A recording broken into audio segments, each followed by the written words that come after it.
예, 시민들의 노력 끝에 헌법재판소가 윤석열을 8대0 만장일치로 파면했고 12.3 계엄 이후 123일 만인 6월 3일 국민들의 투표로 정권이 교체되어 이재명 정부가 들어섰습니다.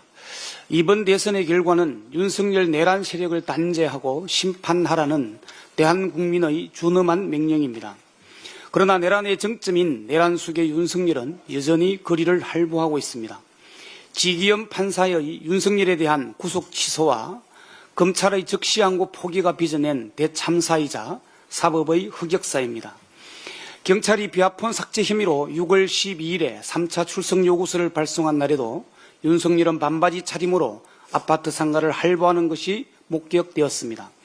윤석열은 경찰의 세 차례 소환 통보를 묵살하고 나보란 듯이 먹방을 하고 영화를 보고 계산책을 즐기고 있습니다.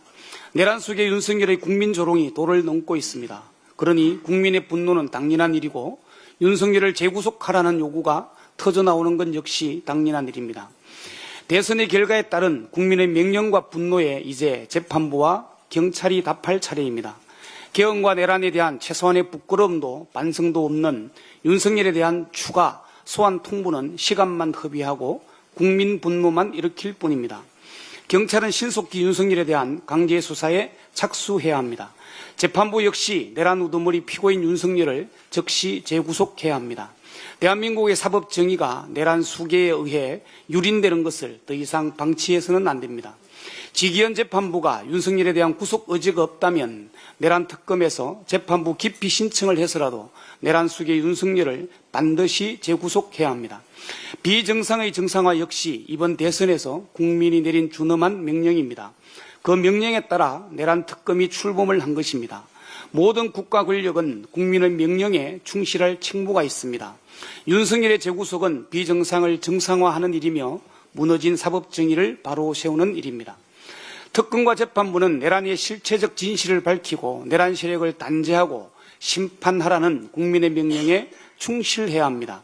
내란 종식을 위한 필요 충분 조건은 다름 아닌 내란 속의 윤석열의 재구속이라는 것을 명심하길 바랍니다. 내란 속의 윤석열 재구속도 중요한 일이지만 내란 중요 임무 종사자들이 조만간 구속기한 만료로 풀려난다고 합니다. 구속기한 만료로 가장 먼저 내란 사태 구속 1호인 김용현 전 국방장관은 오는 6월 27일이면 풀려납니다.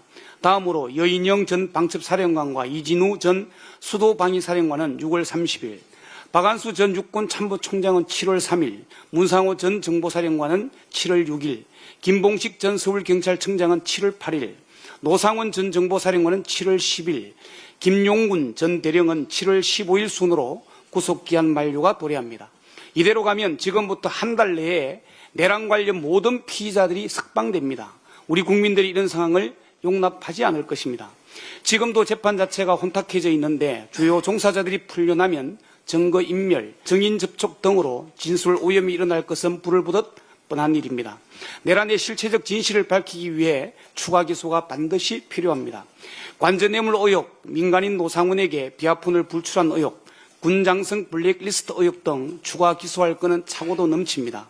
윤석열과 김용현 등이 과대망상으로 제2의 내란을 꿈꾸지 못하도록 아예 싹을 잘라야 합니다. 시간이 많지 않습니다. 국민의 명령이고 요구입니다. 검찰은 김용현 등 내란 중요 임무 종사자들에 대해 즉시 추가 기소하고 재판부는 내란 수개 윤석열을 즉시 재구속할 것을 촉구합니다. 이상입니다. 이상 발언을 모두 마치고 당대표 정무대행께서